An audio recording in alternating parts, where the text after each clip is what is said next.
Good morning friends. मैं doctor Jagdish Rathore और आप देख रहे हैं माइंड गैलेक्सी। आज का हमारा सब्जेक्ट है सम्मोहन में मनोवैज्ञानिक आधार, हिप्नोटिज्म में बेस साइकोलॉजी।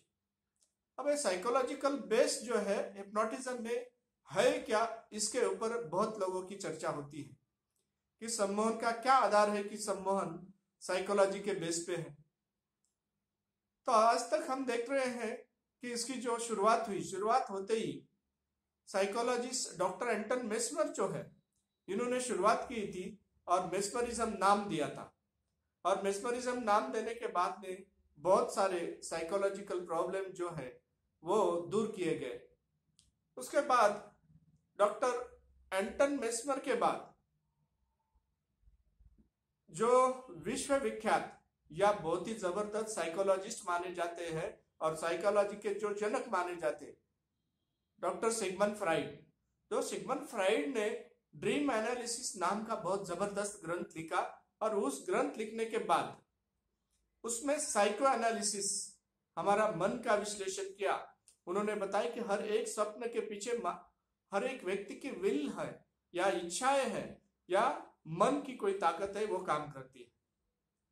अब वो ताकत काम करती है, इसके बारे में मनोविश्लेषण करने के बाद, साइको एनालिसिस करने के बाद उन्होंने वहां पर साइकोथेरेपी और फिर बाद में उसके साथ साथ हिप्नोथेरेपी या हिप्नोटिज्म, इसके बारे में भी वहां पर बहुत ही जबरदस्त अपने सिद्धांत वहां पर सबके सामने सिद्ध किए। अब ये सिद्ध करते वक्त उन्होंने बताया कि हमारा मस्तिष्क और मन कोई प्रकार का हमारा विल है या हमारे वर्तन है, बिहेवियर, इसके ऊपर प्रभाव डालता है और वो प्रभाव डालने के बाद हमें कोई भी प्रकार का चेंजेस होता है। तो ये चेंजेस होने के लिए हमारा कॉन्शियस माइंड और सबकॉन्शियस माइंड, इसमें अंतर क्रिया होती है और इंटरएक्शन होती है एक प्रकार का। जब भी कुछ भी बातें हैं तो हमारे कॉन्शियस से सबकॉन्शियस तक जाती है और वहां पर जब सबकॉन्शियस में स्टोर रहती है। तो जब सम्मोहित होते हैं तो सम्मोहित होने के वक्त हमारा चेतन मन, वो चेतन मन जो है सुप्त अवस्था में जाता है और जो अंतर्मन है और चेतन मन वो क्रियाशील हो जाता है और क्रियाशील होने के बाद वहां पर 90% एनर्जी काम करती है। हमारे अफर्मेशंस काम करने लगते हैं, विल पावर काम करने लगती है और यहाँ पर जिस वक्त ये काम शुरू हो जाता है उस वक्त हमारा सुपर ईगो और ईग, ये तीनों के ऊपर कंट्रोल हुआ जाता है। बहुत ही अच्छी तरह कंट्रोल होने के बाद वहां पर हम जो बताएंगे वही कार्य या वही प्रॉब्लम कोई प्रकार का है, बिहेव है, वो बहुत अच्छी तरह वहां पर क्रियान्वित होता है, कार्य करने लगता है। दोस्तों, उसी प्रकार हमने देखा है कि क्लासिकल कंडीशनिंग थ्योरी का जिन्होंने वो सिद्धांत आपके सामने रखा, हमारे सामने रखा, ऐसे डॉक्टर इवेन पावेलोव, जिन्होंने क्लासिकल कंडीशनिंग या ऑपरेंट कंडीशनिंग, इनमें हमारे बिहेवियर, हमारे चेंज होने के बाद हमारी बॉडी भी उसको एक्सेप्ट कर लेती है और उसके बाद वो कोई भी जो है एक्टिविटी को वो उसी तरीके से कार्य करने लगती है, ये बताया। तो ये हिप्नोटिज्म का ही एक भाग है, वहां पर भी इसी प्रकार के हमारे बिहेव चेंज होकर हमें बदलाव लाते हैं।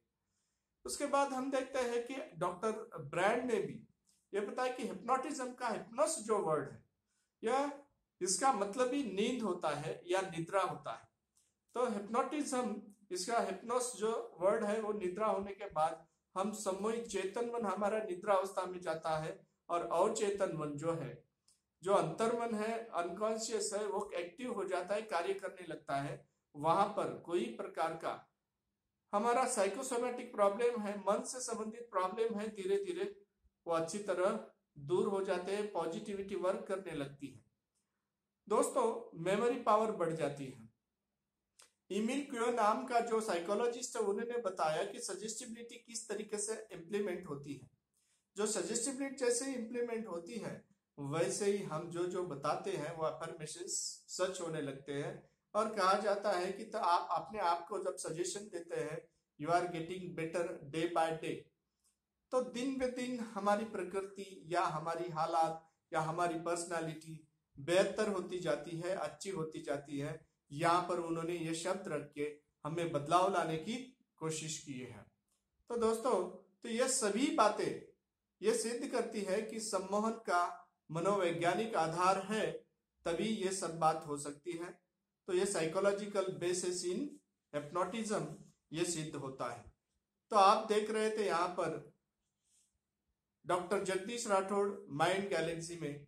तो ये देखते रहने के लिए दोस्तों इसे सब्सक्राइब कीजिए, लाइक कीजिए और बेल आइकॉन दबाना ना भूलें।